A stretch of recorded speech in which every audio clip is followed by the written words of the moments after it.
Hello students, good morning. Hindi score with BR channel पर आपका स्वागत है। आज मैं आपके लिए लेकर आई हूँ भ्रमर गीत 4 के प्रश्नोत्तर। भ्रमर गीत 4 के संपादक हैं आचार्य रामचंद्र शुक्ल, जो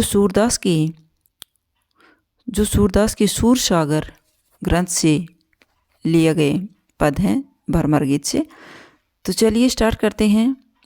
महत्वपूर्ण प्रश्न, भ्रमर गीत 4 में सूरदास के 400 पदों का वर्णन किया गया है। तो पहले इसमें सूरदास के जीवन परिचय के बारे में जान लेते हैं। क्वेश्चन नंबर 1 है, सूरदास का जन्म कब और कहाँ हुआ था? सूरदास का जन्म सन 1478 ईस्वी में रौनकता नामक गांव में हुआ था। सूरदास के पिता का क्या नाम था? पंडित रामदास। सूरदास किन कवियों में अपना स्थान सर्वश्रेष्ठ रखते थे? सूरदास अष्टसाप के कवियों में अपना स्थान सर्वश्रेष्ठ रखते थे। सूरदास के गुरु कौन थे? वल्लभाचार्य। नेक्स्ट है, वल्लभाचार्य ने सूरदास के भक्ति भाव को देखकर उसे भजन कीर्तन करने के लिए कहाँ भेज दिया था? वल्लभाचार्य ने सूरदास के भक्ति भाव को देखकर मथुरा के गऊ घाट पर स्थित श्री नाथ जी के मंदिर में उन्हें भजन कीर्तन के लिए भेज दिया था। सूरदास के पदों में किसका वर्णन देखने को मिलता है? सूरदास के पदों में श्री कृष्ण की बाल लीलाओं और प्रेम लीलाओं का मनोरम चित्रण देखने को मिलता है। हिंदी साहित्य में किस कवि को वात्सल्य वर्णन का एकमात्र कवि मानते हैं? हिंदी साहित्य में सूरदास को वात्सल्य वर्णन का एकमात्र कवि मानते हैं। कौन से शासक सूरदास की रचनाओं पर मुग्ध हो गए थे? मुगल शासक अकबर सूरदास की रचनाओं पर मुग्ध हो गए थे। सूरदास ने भक्ति को कौन से रस के साथ जोड़कर काव्य को एक अद्भुत दिशा की ओर मोड़ दिया था? सूरदास ने भक्ति को श्रृंगार रस के साथ जोड़कर काव्य को एक अद्भुत दिशा की ओर मोड़ दिया था। सूरदास अपना संपूर्ण जीवन किसके सानिध्य में बिताना चाहते थे? सूरदास अपना संपूर्ण जीवन श्री कृष्ण के सानिध्य में बिताना चाहते थे। वो हमेशा श्री कृष्ण के समीप रह कर के ही अपना जीवन बिताना चाहते थे, श्री कृष्ण से बिल्कुल भी अलग नहीं होना चाहते थे। सूरदास की मृत्यु कब और कहाँ हुई थी? सूरदास की मृत्यु सन 1583 ईस्वी में गोवर्धन के पास पारसोली नामक गाँव में हुई थी। Next and most important question है, हिंदी के भक्त काव्यों में शिरोमणि कौन माने जाते हैं? हिंदी के भक्त काव्यों में सूरदास को शिरोमणि माना जाता है, क्योंकि जो जन्म से ही अंधे होते हुए भी श्री कृष्ण की बाल चेष्टाओं का इतना सूक्ष्म चित्रण किया है उन्होंने। सूरदास ने सूरसागर में किसका वर्णन किया है? सूरदास ने सूरसागर में कृष्ण की बाल लीलाओं का, गोपियों के प्रेम का, गोपियों के विरह का और उद्धव और गोपी के संवाद का वर्णन किया है। सूरसागर रचना किस ग्रंथ से प्रभावित है? सूरसागर रचना श्रीमद् भागवत से प्रभावित है। नेक्स्ट है, सूरदास के पदों में कौन सी भाषा देखने को मिलती है? सूरदास के पदों में ब्रज भाषा देखने को मिलती है। श्री कृष्ण किसे संदेशवाहक बनाकर भेजते हैं? श्री कृष्ण उद्धव को संदेशवाहक बनाकर भेजते हैं। उपांग सूत किसे कहा गया है? उद्धव को उपांग सूत के नाम से भी जाना जाता है। वृषभानु तन्या किसे कहा जाता है? वृषभानु तन्या राधा को कहा जाता है, क्योंकि वह वृषभानु की पुत्री थी। किसके रूप रंग शरीर में समानता बताई गई है? उद्धव और श्री कृष्ण के रंग रूप में सूरदास ने समानता बताई है। उद्धव जी का ज्ञान गर्व किनको देखकर नष्ट हो गया था? उद्धव जी बहुत ज्ञानी थे, जो बड़े बड़े पंडितों को भी अपने तर्क से पराजित कर देते थे। लेकिन उद्धव ने जब श्री कृष्ण के प्रति गोपियों का जो प्रेम भाव देखा, तब जाकर के श्री कृष्ण का ज्ञान गर्व नष्ट हो गया था।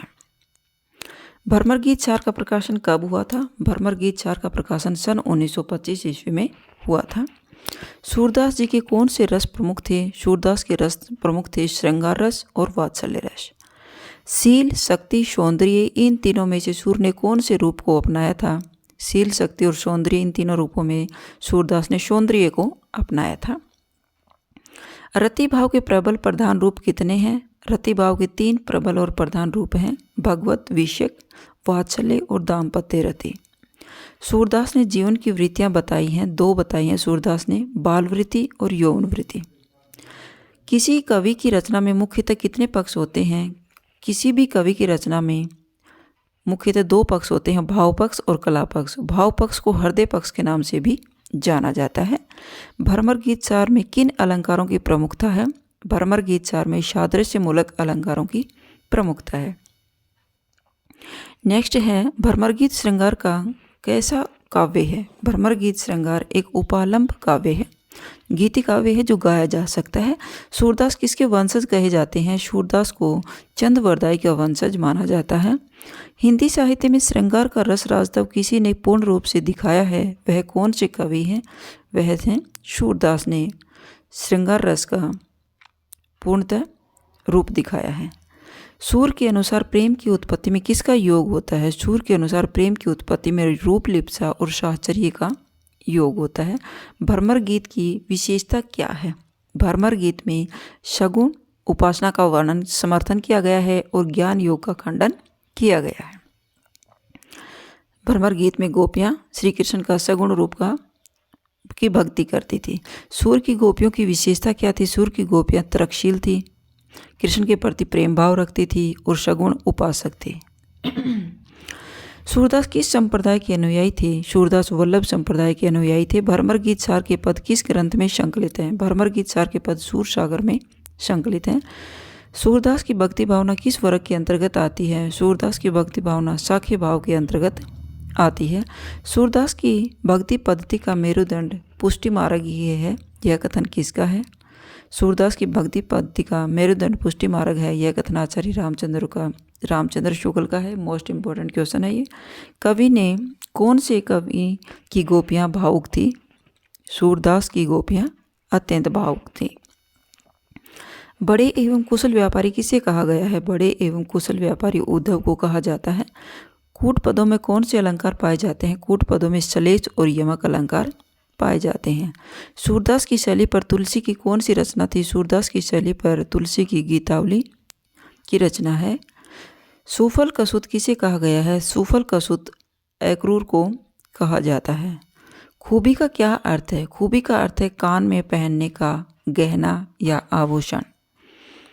ब्रैंकेट किसे कहा जाता है? उद्धव को ब्रैंकेट के नाम से भी जाना जाता है। घोष का क्या अर्थ है? घोष का अर्थ है अहीरों की बस्ती। नेक्स्ट है यादव जात किसे कहा जाता है? उद्धव को यादव जात के नाम से भी जाना जाता है। मनुष्य की पूर्ण अभिव्यक्ति करता है। मनुष्य की पूर्ण अभिव्यक्ति रागात्मक कृति मनुष्य की पूर्ण अभिव्यक्ति करती है। श्री कृष्ण किसके साथ मथुरा गए थे? मोस्ट इंपॉर्टेंट क्वेश्चन है। श्री कृष्ण अक्रूर के साथ मथुरा गए थे। गोपियाँ श्री कृष्ण के न आने पर किसको उपालम देती हैं? उपालम का अर्थ होता है उलाहने देती हैं। उद्धव को गोपियाँ श्री कृष्ण के न आने पर उलाहने देती हैं। सूरसागर का कथा आधार श्रीमद् भागवत का कौन सा स्कंद है? मोस्ट इंपॉर्टेंट क्वेश्चन है ये। सूरसागर का कथा आधार श्रीमद् भागवत का 10वां स्कंद है।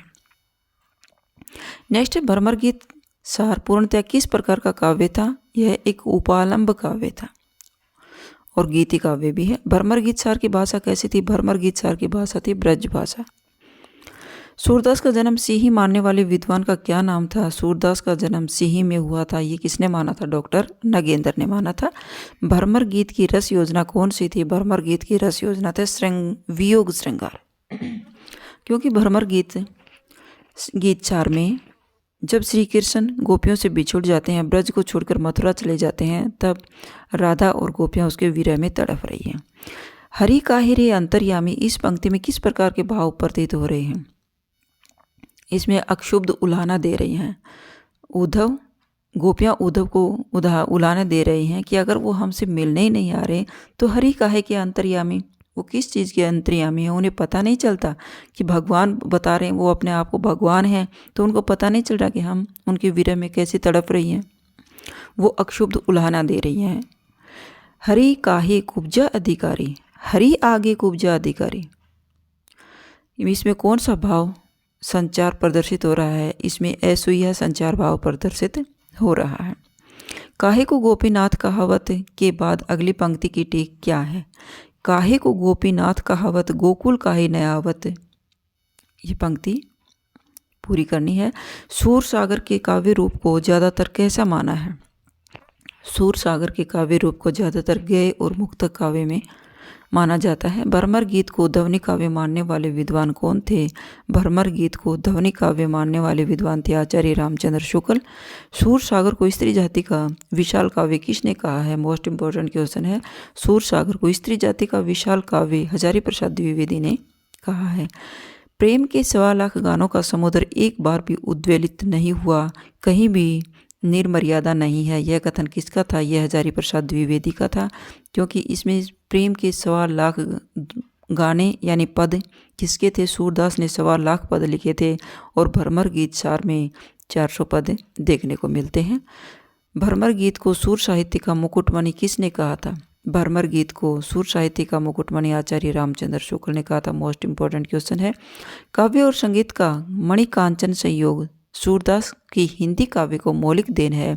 यह कथन किसका था? यह कथन मुंशी राम शर्मा का है। भ्रमर गीत परंपरा में किस कवि की गोपियाँ अधिक तार्किक थी? भ्रमर गीत परंपरा में नंददास की गोपियाँ अधिक तार्किक थी। सूर ने अपने काव्य में कृष्ण के किस रूप का चित्रण किया है? सूर ने अपने काव्य में कृष्ण के लोक रंजन के रूप का चित्रण किया है। नेक्स्ट है, सूर के भ्रमर गीत के बाद कई कवियों ने भी इसी वृत्तांत का काव्य रचनाएं की, जिस किसी एक में यशोदा को भारत माता और देश प्रेम की व्यंजना की गई। यह काव्य कौन सा था? यह था एक भ्रमर दूत था, जिसमें सत्यनारायण कवि रत्न इसके लेखक थे। भ्रमर गीत के माध्यम से गोपियों ने किसका विरोध किया है? भ्रमर गीत के माध्यम से गोपियों ने ज्ञान और योग साधना का वर्णन किया है। ज्ञान और योग साधना का ज्ञान कौन दे रहे थे? उद्धव दे रहे थे गोपियों को, लेकिन वो करने से इनकार कर देते हैं कि योग साधना हमारे बस की बात नहीं है, हम तो सगुण रूप की भक्ति करती हैं। मोह चाही का क्या अर्थ है? मोह चाही का अर्थ है प्रिया। एक म्यान दो खांडे में इसे क्या कहा जाता है? एक म्यान दो खांडे में यह कहावत है। अधारी का क्या अर्थ है? अधारी का अर्थ है साधुओं की टेकने की लकड़ी। हम तो भांति फल पायो, पंक्ति पूरी कीजिए। हम तो दोहू भांति फल पायो, दोहू यानी दोनों भांति। सूर ने भगवान का कैसा रूप बताया है? सूर ने भगवान का रस रूप बताया है। किसकी गोपियाँ अधिक भावुक थी? श्री सूरदास की गोपियाँ अधिक भावुक थी। सूरदास किसके समकालीन माने जाते हैं? सूरदास अकबर के समकालीन माने जाते हैं। सख्य भाव को कहा जाता है पुष्टि मार्ग, पुष्टि भक्ति। भ्रमर गीत में कितने पद हैं? भ्रमर गीत में 400 पद हैं। आई जोग सिखावन पांडे में कौन सा राग है? राग मलार है। आई जोग सिखावन पांडे, जब उद्धव उनको योग साधना के बारे में ज्ञान दे रहे थे।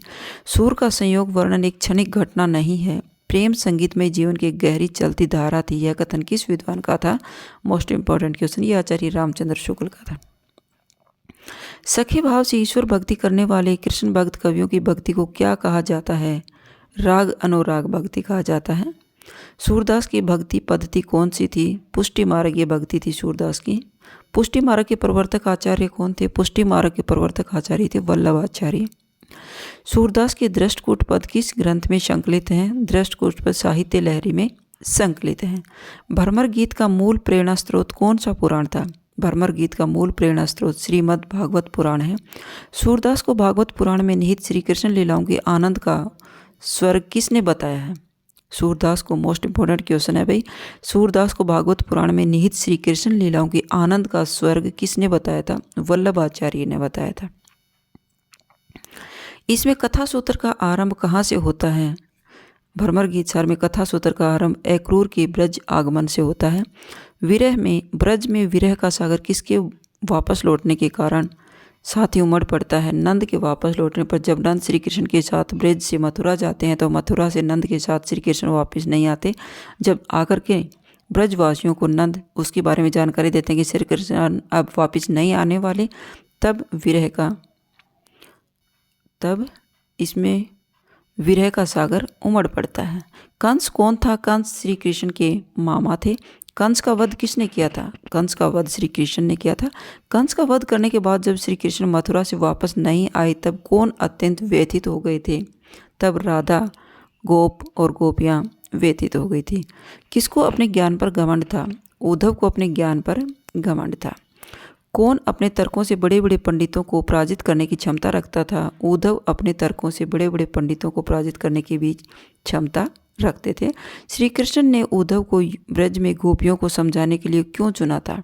क्योंकि श्री कृष्ण उद्धव के गोपियों के सगुण उपासना को, भक्ति को दिखा करके वे उसके ज्ञान गर्व को तोड़ना चाहते थे।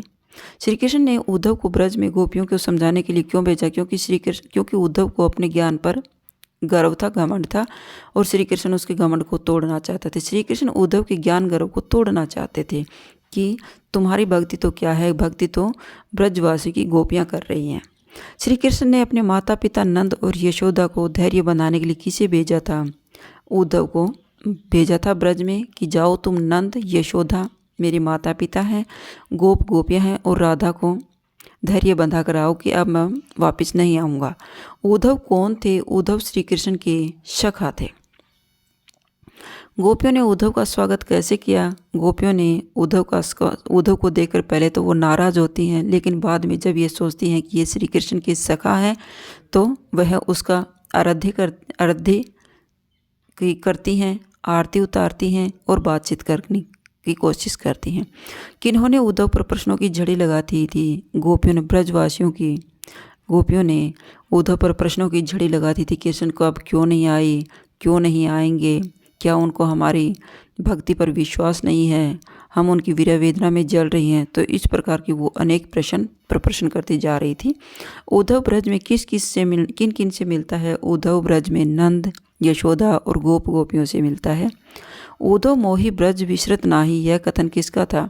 यह श्री कृष्ण ने उद्धव से कहा था कि ब्रजवासी मेरी इतनी प्रेम भाव से भक्ति कर रहे हैं कि मुझे अब ब्रज छोड़ने का मेरा मन ही नहीं करता।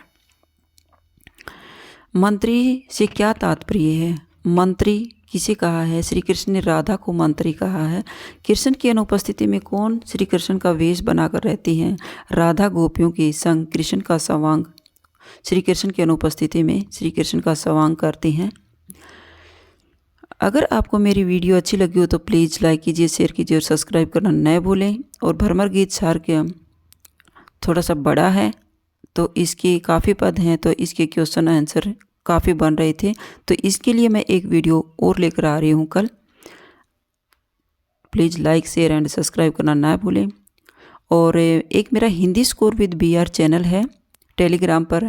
अगर आपको PDF चाहिए तो मेरी सारी PDF उस पर आपको मिल जाएंगी। फिर मिलते हैं नेक्स्ट वीडियो में। Bye bye.